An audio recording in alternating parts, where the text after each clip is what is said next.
11 ఏళ్ల వయసులోనే ఫేస్బుక్ లో పరిచయమైన 22 ఏళ్ల వ్యక్తితో ప్రేమ. 13 ఏళ్లకి ఒక బిడ్డకి తల్లి అయింది. సో ఇప్పుడు కోట్లు మెట్టెక్కింది ఆ బిడ్డ తనకే చెందాలని. సో ఈ ఇన్సిడెంట్ వచ్చేసి బంగ్లాదేశ్ లోని ఢాకాలో జరిగింది.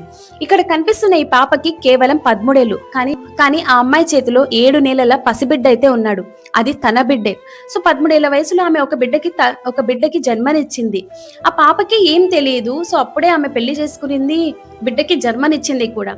సో ఫేస్బుక్ లో పరిచయమైన ఒక వ్యక్తిని బాగా నమ్మింది. దాంతో ఈమె తల్లిదండ్రులను కూడా కాదనుకుని ఆ 22 ఏళ్ల వ్యక్తితో వెళ్ళిపోయింది. సో అత్త వాళ్ళు ఈమెని ఇప్పుడు తరిమేశారంట.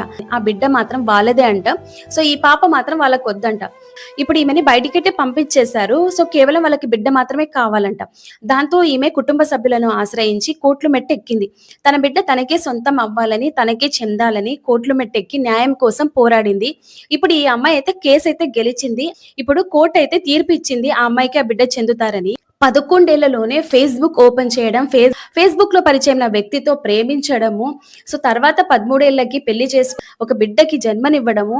అసలు ఏం జరుగుతుంది? ఫేస్బుక్ ఏంటి అసలు?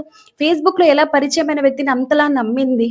అసలు చిన్న అమ్మాయిలు, ఏమీ తెలియని అమ్మాయిలు ఎలా బలి అవుతున్నారో చూడండి. సో ఈ ఇన్సిడెంట్ గురించి మీరేమనుకుంటున్నారో కింద కామెంట్ చేసేయండి.